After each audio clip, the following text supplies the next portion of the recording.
right? So this is our lecture 1 for current electricity. So I'm going to write it up. So for your better reference, after the class, I'm going to share my note in the Telegram group.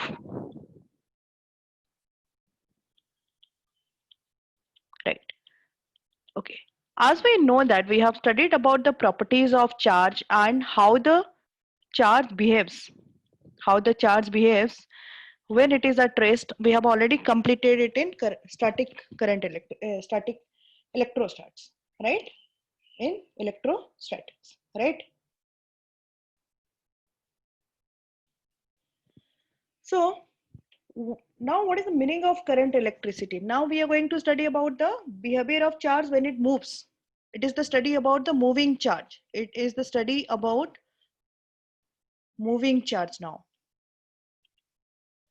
right? So when the charge moves, we call the current is constituted, right? Current is constituted. Okay. So let's take an example, in a real life example. But the rate of moving charge is quite important. It is really important. Okay. How? I say that I'm going to take two saline bottles, right? And there are two students are there, A and B. One is infused with this saline bottle. You know, saline is sometimes a lifesaver, right? But I'm going to put one bottle to this person in 2 hours. But the second one is given the saline bottle only in 5 minutes. So what will happen now? It contains electrolytes, right? Charges. So you're providing the same amount of charge to the second person in 5 minutes, but we are providing the same amount of charge to this person slowly, that is in 2 hours. So don't you think that this person is going to, more amount of charges will start to flow to this person in short interval of time, right? So the rate of flow of charge is the core concept of this chapter. Rate of flow of charge. We'll study one by one. Now, when the current flows and how the charges flow and who constitutes the current and what is the direction of the current, that we are going to study gradually.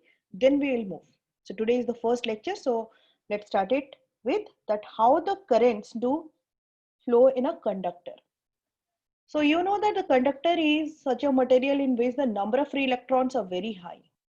They are mobile free electrons they have.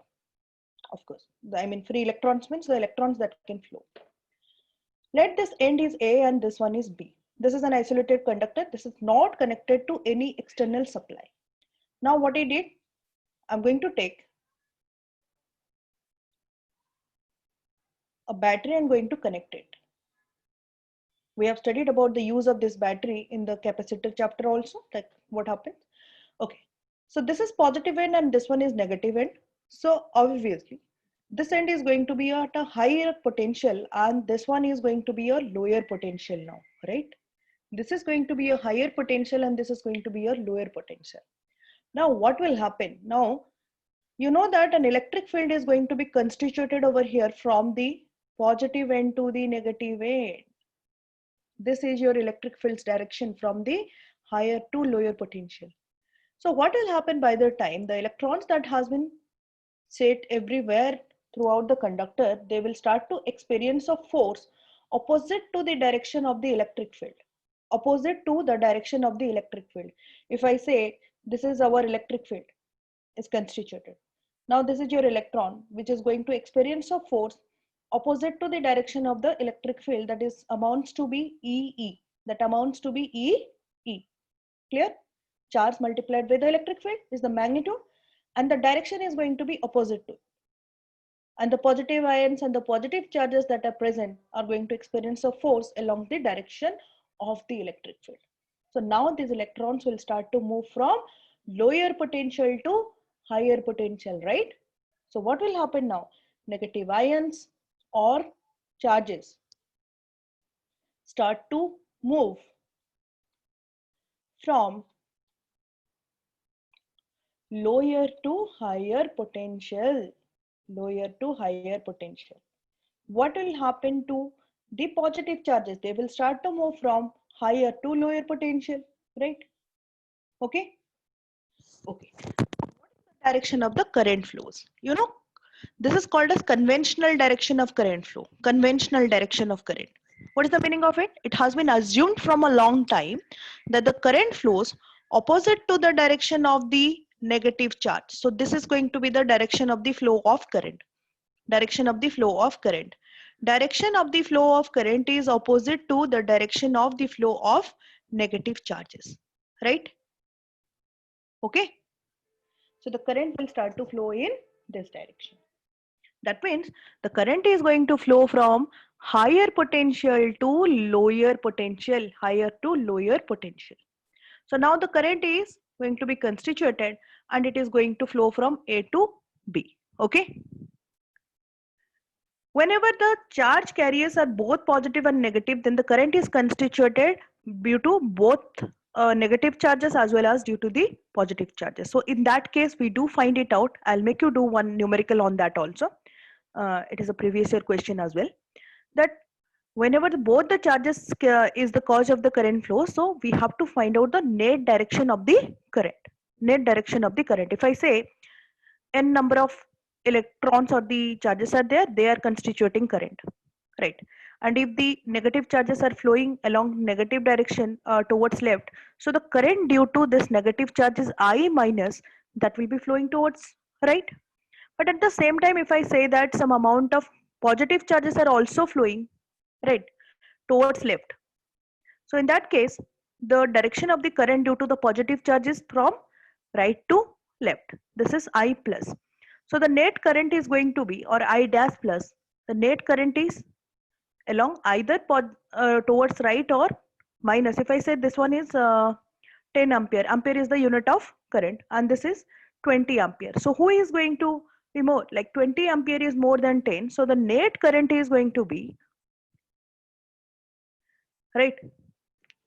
The net current is 20 minus 10, that is equal to 10 ampere towards left, right? Towards left. Okay, we will do such type of questions. Clear? Clear to all of you? Right. So what is this? This is a rate of flow of charge constitutes the current. Rate of flow of charge constitutes the current. We will study about the mechanism, okay, in detail in the subsequent classes. Fine. Okay. So the next one is,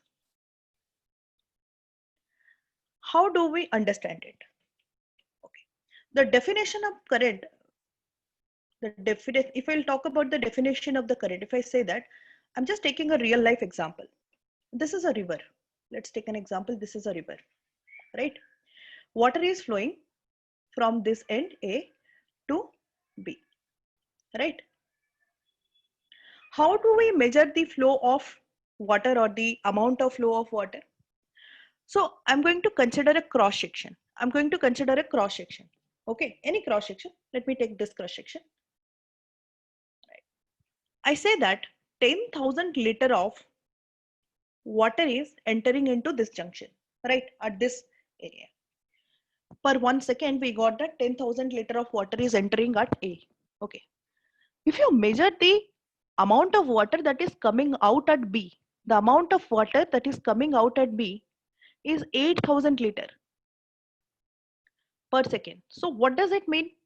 If we look, if we'll calculate like this, so that means it says that per 1 second, in 1 second, 2,000 liter of water, 2,000 liter of water is getting accumulated in this junction,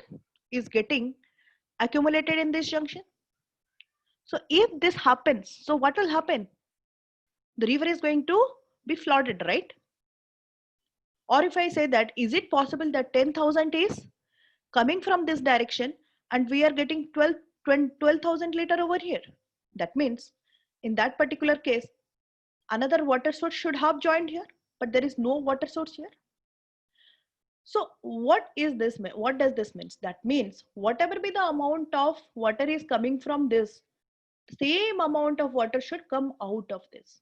We can compare the same thing in case of the conductor also. If I'm going to take a small cross-sectional area over here, in 1 second, whatever be the charge is entering into this junction, same amount of charge should exit from it. Same amount of charge should exit from it. Clear?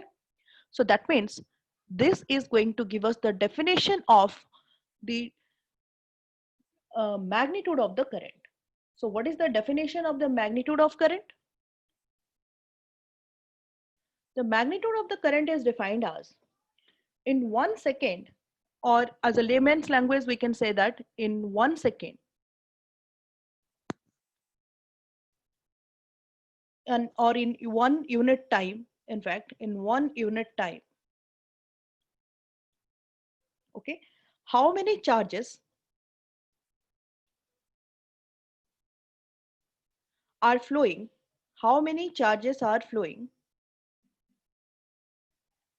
through a cross section, through a cross section. That gives us the magnitude of the current. That gives us the magnitude of the current, right? So if I say that in t second, q charges are crossing the junction, right? If I say in t second, q charges are crossing the junction, so that means it is very clear that no charge is getting accumulated per second in this air, right? So t second is q charges. So in 1 second, by using unitary method, we will be getting it as q by t amount of charges. And this is called as the unit of current. This is called as the unit of current, or we can say that this is the magnitude of your current. This is the magnitude of current. So per 1 unit time, how much amount of charges are flowing through a particular cross section is called as the magnitude of the current. Clear to all of you? Right. So now let us discuss about the units of current. You know that the unit of Q is coulomb, unit of Q is coulomb, and unit of time is second. So the unit is going to be coulomb per second, or international unit. SI unit of current is also ampere. It's also ampere, or written as capital A. If you wish to put it as a dimension, either it is written as capital I or capital A. This is the denotation of its dimension, right? Dimension.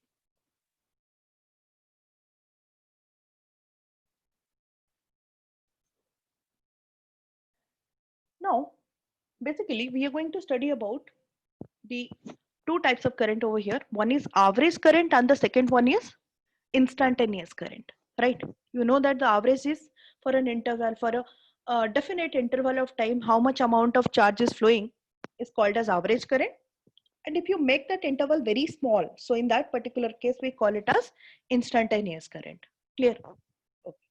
So this is the point where many questions are asked on this concept. Okay. So we am going to write it as, so in fact, what we studied, current is the rate of flow of charge. Current is the rate of flow of charge. The rate at which the charges are flowing per unit second per unit cross-sectional area is called as flow of current. So here I am going to divide this current of two types. I mean, this is the way how the questions are asked in the exams. One is asked during the interval, and the second part is asked instantaneously. Instantaneous, right? Instantaneous. So the current that is calculated during the interval is called as average current, and this is your instantaneous current. So what is the formula for that? This is for a definite interval. We are going to write it as I average is equal to del Q by del T.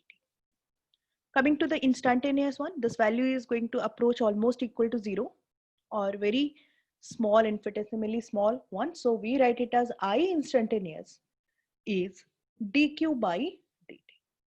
A very important thing that we have already studied in kinematics as well, that here also we are going to again study about it. When the current is equal to 0, then the current changes its direction. The current changes its direction. Hope you can recall the same kind of thing that we have studied in kinematics for displacement and velocity. So the current changes its direction. This is the key point. When the current becomes equal to 0, the current reverses its direction. Question is directly asked on this basis. Okay. Now coming to the fact that what is the current is a scalar quantity or a vector quantity. You can see that we are assigning direction to current, but whether it is a scalar one or a vector one. The question is that current is scalar or vector. What is the answer? We say the currents are coming like this, like there are two currents, one is 2 ampere and the other one is 3 ampere, and this angle I'm going to give you 60 degree. How much amount of current is going to flow here? It's going to be 5 ampere. Okay, but what we studied in vector, this is a vector if I say, and this is b vector, so the resultant should be square root of a square plus b square plus 2ab cos 60. Then why it is 5 ampere? Because it does not follow the vector law of algebra, but it has direction. Direction matters. If I reverse the current, then this current is going to be changed. If I say that I'm going to reverse this current, that is 2 ampere and this is 3 ampere. So what should be the current in this branch? What should be the current in this branch? That means here the current is going to be changed at 1 ampere because no charge has to be accumulated at the junction. So the net charge, whatever be the amount of current is getting inside, the same amount of current should go out, right? So, but it does not follow the law of vector addition. So it is not a vector. So then what is it? Actually, there is a quantity called as tension, but it is not taught to you in undergraduate level. So tension, if this option is not there, we can write it as scalar quantity. It is a scalar quantity, right? It is not a vector. Don't look at the direction. Direction is important, but we cannot follow the vector law of addition over here. So that's why it is not a vector. Clear?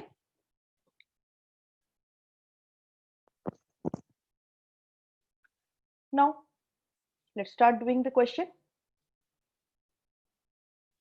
Very basic question that is asked. Question number 1.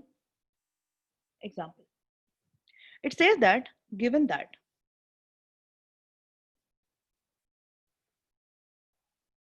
charge is flowing and the equation of the charge flow is given as t square e to the power minus 2t.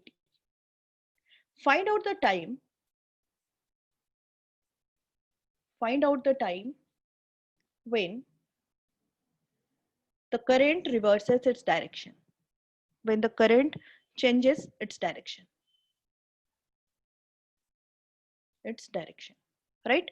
Just now I told you that when the current changes its direction, we have to find it out. That when the current becomes is equal to 0, then its direction is changed. So we have to find it out that time. You know, Q is equal to t square e to the power minus 2t. So the current is equal to dq by dt. Let's find out the differentiation of it with respect to time. It is t square e to the power minus 2t. So we can do it. First one I am going to do it, and the second one I will give you the trick to do it. This is in the form of UB. So we can write it as, first one is I'm writing it as 2t into e to the power minus 2t plus e to the power minus 2t will remain as it is, and t square, and by using the chain rule I'm going to write it as d by dt of minus 2t, that is minus 2. It should be equal to 0. So let's solve it. 2 e to the power minus 2t into t is equal to 2t square e to the power minus 2t. Let's cancel all these things, and 2 are gone. So what we are getting the value of t? T is coming as 1 second. T is coming as 1 second. So that means at 1 second the current is reversing its direction. Now I will give you the trick that how we can instantly solve it. Can you see this is 2. This one is also 2. Just divide both of them. Just divide the powers, right? This power, actually I'm going to write it as a and b. Directly we can do it as b by a. Always it is b by a by b, a by b. So it is 2 by 2. The time will come as 1 second, right? I'm going to give you one other question of the same pattern. Another question of the same pattern. Okay. Question says you that the charge given as t cube e to the power minus 4t. Quickly tell me, what is the time when the current reverses its direction? Without doing the differentiation, you can tell me that. What's the answer? T is equal to A by B. Magnitude of it, right? 3 by 4 second is the answer. Let's do it and see. dq by dt should be equal to 0. This is the current, right? So we can write d by dt of t cube e to the power minus 4t. So by this we can be saved from the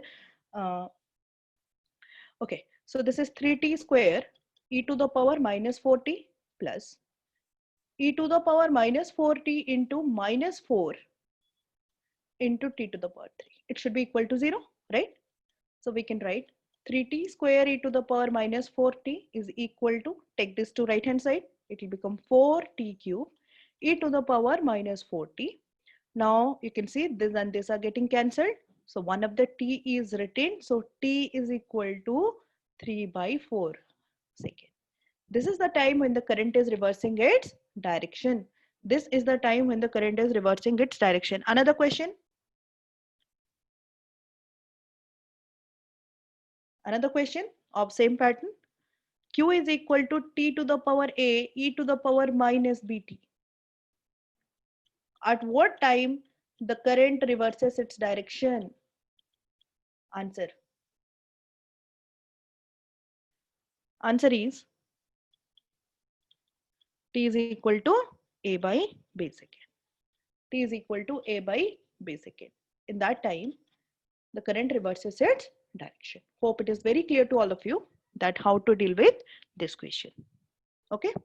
So the second method is to find out the average current from the IT equation or the current and time equation.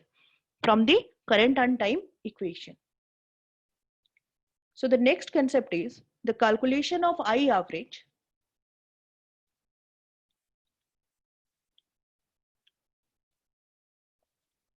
from current and time equation. If I say that current is a function of time, if I say current as a function of time, so what are the two processes? Actually, there are two processes to find it out. There are two processes to find it out. Process 1 and the second one is process 2. So the type 1 or the process 1 is by using the integration. That is, I average is calculated from that integration of ft dt from t1 to t2 divided by integration of dt from t1 to t2, right? So this is your average current. So this is nothing but it is the change in charge flow, change in charge divided by the total time. This is divided by total time. The second method is to find it out is by using the graph. If the graph is given to you, this is your time axis, this one is your I. So the area under the graph is going to give you, this one is area, but we want to find out the I average. So the I average is area under the graph, not area under the graph is the answer, area under the graph, right? This one is nothing but it is the area, right? This is the area under the graph divided by total time, divided by total time. Clear?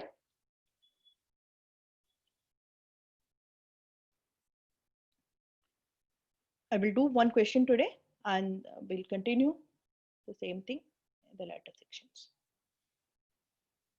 Well, question, it is given that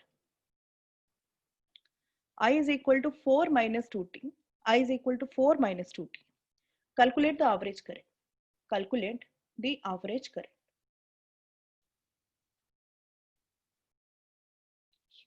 Can you see that here the current is a function of time.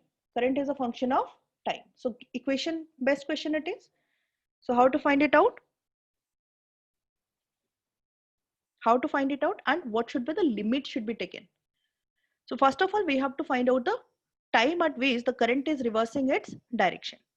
Okay, till what time? Initial time, T initial is equal to 0 second. Let it be. till how much second we have to, till what time we have to find out. The time interval we are calculating. Till the time when the current is reversing its direction. Till the time the current is reversing its direction. So we have to find this time period when the current becomes equal to 0. I equal to 0. So how to find it out? 4 minus 2t, direct formula is given, like direct expression is given. 4 minus 2t, make it equal to 0. 2t will be equal to 4. Time is equal to 4 by 2, that is equal to 2 seconds. That is equal to 2 seconds. Now I want to find out the average current. We will use the integration method, function of t dt from 0 second to 2 second divided by integration of dt, right? And that is going to be 0 to 2 second. So 0 to 2, it is going to be 2 second. So integration of 4 minus 2t dt 0 to 2 divided by 2. Directly we can write down. So let's do this integration. It is 4 dt is going